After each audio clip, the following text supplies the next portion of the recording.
Well, if you go down in the woods today, you're sure of a big surprise. If you go down in the woods today, you'd better go in disguise. Why is it important that we continue this tradition of storytelling? What does it do for us, for ourselves and for our children? I think storytelling, particularly between parents, carers, grandparents and children, is one of the most lovely aspects of growing up. And if you're lucky enough to be able to indulge in that, then I think it sets you up for the world, really. And there's a lot to be said for the idea of us sort of learning from it. It can educate, it can pass on some really important life lessons, can't it? Well, it can, and the beauty of it is you don't realise it's happening half the time, especially when you're small. You just sort of digest everything subconsciously, and if it's not that blatant, it doesn't matter, you'll probably refer to that later on in your life quite a few times.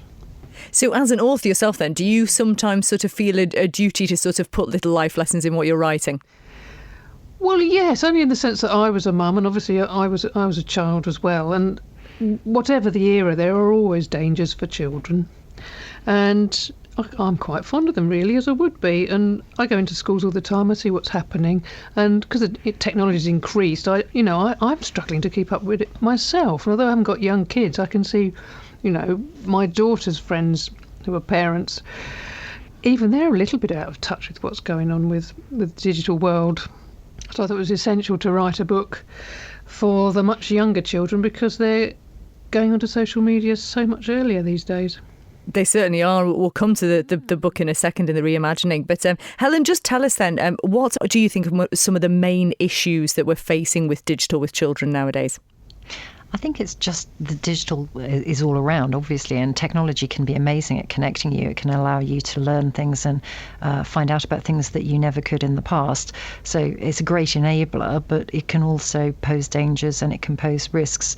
And I think it's really important that we find ways as parents to communicate with our children in a way that doesn't come across as preachy or confrontational. So I think having the conversation early before there's a problem is super important. And the research has shown us that 48% of children are as young as 7 are aware of social media, which isn't surprising because if their parents are using it or their friends or family around them, then they're going to be aware of it really, much younger than when they start using it themselves.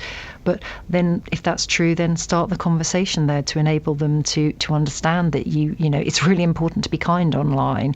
It's really important not to overshare things, to share things you don't want people to see or to be constantly out there. So I think having that conversation in a way that's a nice, safe environment, in a way that's not confrontational, is the best way to deal with it. So that's why we absolutely loved Jeanne's book when we saw it. We just thought this is absolutely perfect.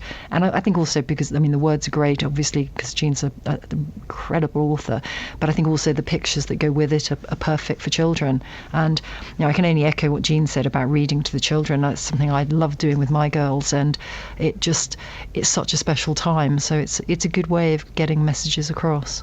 OK then, Jeanne, come on, tell us about this reimagining of what is essentially one of the greatest, I think, children's stories of all time, isn't it? Well, it's certainly one of the oldest. It seems to appear in many versions all over the world. We don't know who wrote it originally. Well, I certainly don't. But it just seemed the perfect vehicle for this particular story. And in this one, we've still got the same characters. We've got the bears, we've got Goldilocks, and exactly the same thing happens as he goes to the little house in the woods. But actually, if you think about it, and even in the traditional story, she's breaking and entering, and then she's smashing up furniture, she's vandalising the place, but she's sharing it with everybody in the new version, not realising, of course, that it's going to, apart from the harm and the hurt that she's caused, that stuff's going to linger in the cloud for all time. I won't tell you what the ending is, but you can actually get a free copy digitally if you go to Vodafone's digital parenting website. So that's the thing, it's great, isn't it? Because it is something that is going to be available online. So if they are going to be online, they can at least be looking at that, and then it's something. Do them good. It would, absolutely. And how did you find it as a process then, as an author, to sort of take something that's already been written and reimagine it? What was that like for you? A great story is a great story, and there are no new stories in the world, really. And I'd already done 2 in this series. The first one was Chicken Clickin', based on Chicken Licking, obviously, and that was about stranger danger online. And then I did Troll Stinks, which was based on the Three Billy Goats Gruff, where there's a little twist at the end about trolling. And then comes a Goldilocks, and obviously Vodafone picked up on that one, which was brilliant.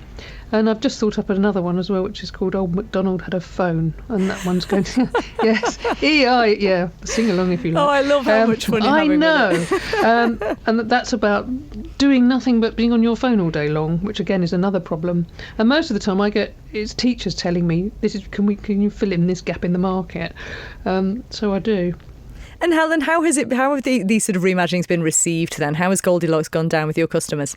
Oh, people absolutely love it. I've, from friends and family all around me, but also with customers, because I think they just love the way that it enables them to engage with the subject. Because we've got the more traditional media out there that give people sort of information so that they can stay up to date with their children, but giving them something that they can actually download and just use anytime they want, it's just different. And I think that's what you need, is different ways to engage with this issue.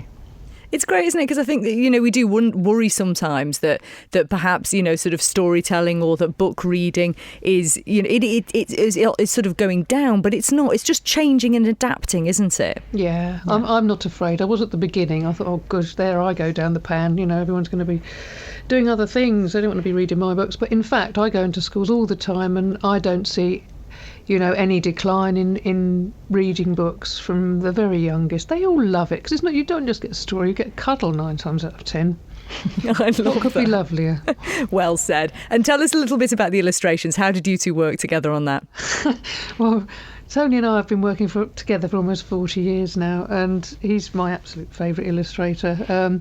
I never tell him what to draw. Basically, I write the story, bung it under the door, and he illustrates it. But I know that we share the same sense of humour pretty much, and I know I'm going to get back what I want, usually with a few surprises thrown in, which is delightful. I'd like it to be that way. Keeps it fresh.